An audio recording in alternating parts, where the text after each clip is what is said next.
కేవలం 7,999 up to 10 kgs వరకు బరువు తగ్గి అధిక బరువు నుంచి వచ్చే ప్రధాన సమస్యలను దూరం చేసుకోండి. ఎవరికి ఇవ్వని గౌరవం నాకు ఇచ్చారు సమైక్య ఆంధ్రప్రదేశ్ లో గాని ఈ రాష్ట్రంలో గాని.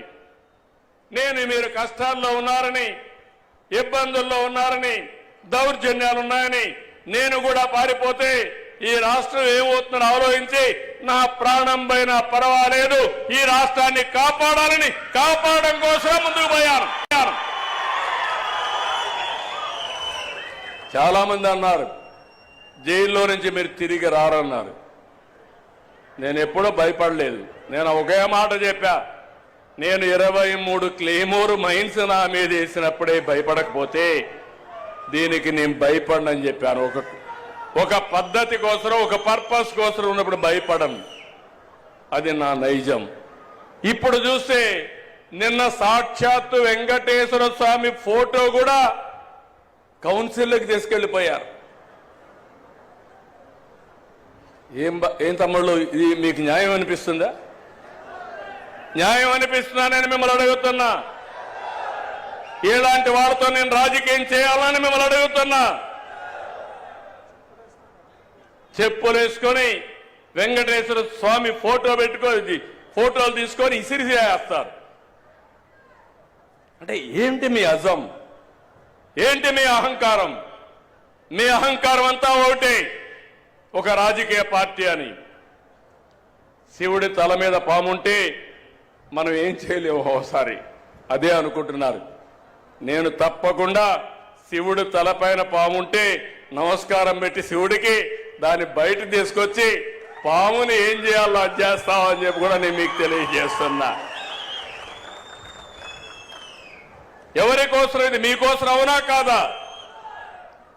పల్నాడులో ఏం జరిగింది? రాజకీయాలు ఏంటి? ముఠా కక్షలు.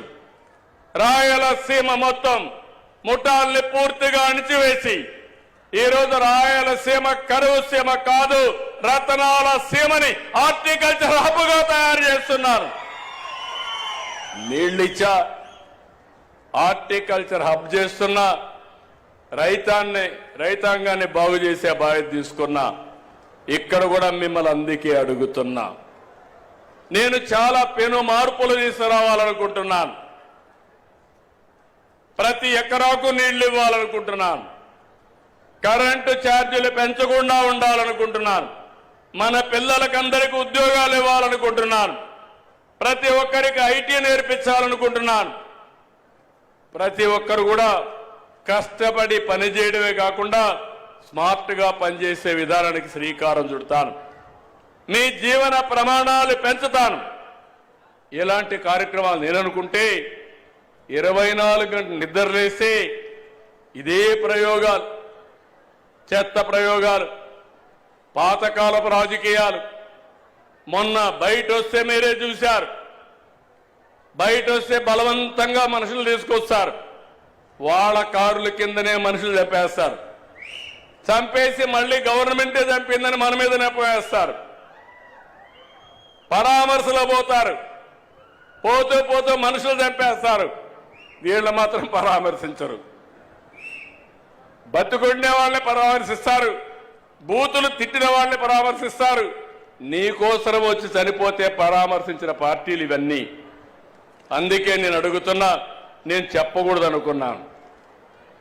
వెంకటేశ్వర స్వామి విషయం బయట మాట్లాడడం మంచిది కాదని కొద్దిగా ఓపిక పట్టాను. కానీ 2 రోజులు ఓపిక పడితే తిరిగి ఆ నెపాన్ని నా మీద వేసి దొంగని తప్పించుకునే పరిస్థితికి వస్తే దొంగను పట్టి నడి రోడ్లో నిలబెట్టవలసిన బాధ్యత, పోలీసింగ్ చేయాల్సిన బాధ్యత నా పైన ఉంది. అవునా కాదా? నేను చెప్పింది వాస్తవం. చేలు పైకెత్తండి. మీరు నాతో నడుస్తారా అని మిమ్మల్ని అడుగుతున్నా. Thank you. అది మీరు చేయండి. మనం మంచిగా చేద్దాం. నేను ఇక్కడికి వచ్చినప్పుడు మీ ఎమ్మెల్యే గారు, చీఫ్ విప్ గారు కొన్ని విషయాలు ఇక్కడ నాకు చెప్పారు.